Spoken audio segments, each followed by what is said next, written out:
Hi friends, welcome back to Kochu സ്വപ്നങ്ങൾ.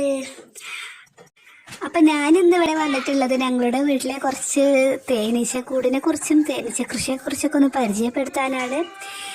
ഇത് ഈ കാണുന്നത് ഞങ്ങളുടെ വീട്ടിലുള്ള കുറച്ച് തേനീച്ചക്കൂടുകളാണ്. എല്ലാത്തിലും ഇപ്പോൾ തേനീച്ച സെറ്റായിട്ടുണ്ട്. ഒരു 10-25 കൂടോളം തേനീച്ച ഉള്ളൂ. എന്നാലും ഞങ്ങളുടെ ആവശ്യത്തിനും ചെറുതായിട്ട് സെയിൽ നടത്താനൊക്കെ ഞങ്ങൾക്ക് കിട്ടുന്നുണ്ട്. ഇപ്പോൾ ഇതാ ഈ കൂട് കണ്ടില്ലേ, ഇതൊക്കെ ചിലത് ഞങ്ങളിവിടെ വീട്ടിൽ നിന്ന് തന്നെ ഉണ്ടാക്കിയതാണ്. പലകയൊക്കെ കൊടുന്ന് ഞങ്ങൾ വീട്ടിലുണ്ടാക്കിയതാണ്.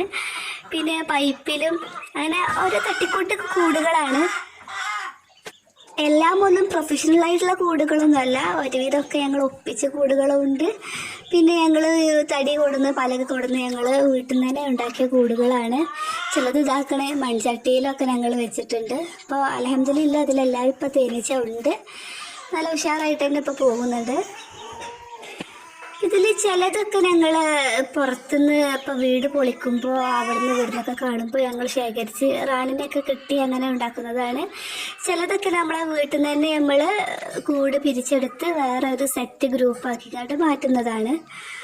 ഇപ്പോൾ കണ്ടില്ലേ, ഇതിലൊക്കെ നല്ല ഇഷ്ടം പോലെ തേനീച്ചകളൊക്കെ ഉണ്ട്.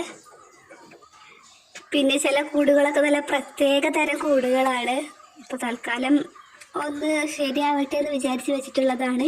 ഇനി അതൊക്കെ ശരിയാക്കി വേറെ നല്ലൊരു ബോക്സിലേക്ക് മാറ്റണം. കുറേ പണിയുണ്ട്. ചില കൂടുകളൊക്കെ വിജയിക്കാൻ ടൈം എടുക്കും. അപ്പോൾ പിന്നെ കിട്ടുന്ന അതുപോലെ തന്നെ വെക്കാറാണ്. ഒന്ന് വിജയിച്ച ശേഷം മാത്രമേ ഞങ്ങളത് പിരിച്ചെടുക്കാറുള്ളൂ. അപ്പോൾ ഇത് കണ്ടില്ലേ, ഈ പൈപ്പ് തന്നെ അങ്ങനെയാണ്. ഇതൊന്ന് വിജയിച്ചിട്ട് ഉഷാറായിട്ട് വേണം ഇതൊന്ന് മാറ്റി സെറ്റ് പിരിച്ചെടുക്കാൻ. അപ്പോൾ ഇത്രയൊക്കെ തന്നെയുള്ളൂ ഇന്നത്തെ വീഡിയോ. ഒരുപാട് വീഡിയോ ഇനി വരുന്നുണ്ട്. അപ്പോൾ ആ വീഡിയോ ഒക്കെ സപ്പോർട്ട് ചെയ്യണം. വീഡിയോ ഇഷ്ടപ്പെട്ടാൽ ഷെയറും സബ്സ്ക്രൈബും ഒക്കെ ചെയ്യണം. അപ്പോൾ ഇനി അടിപൊളി വീഡിയോയുമായി വരുന്നവരേക്കും ബൈ.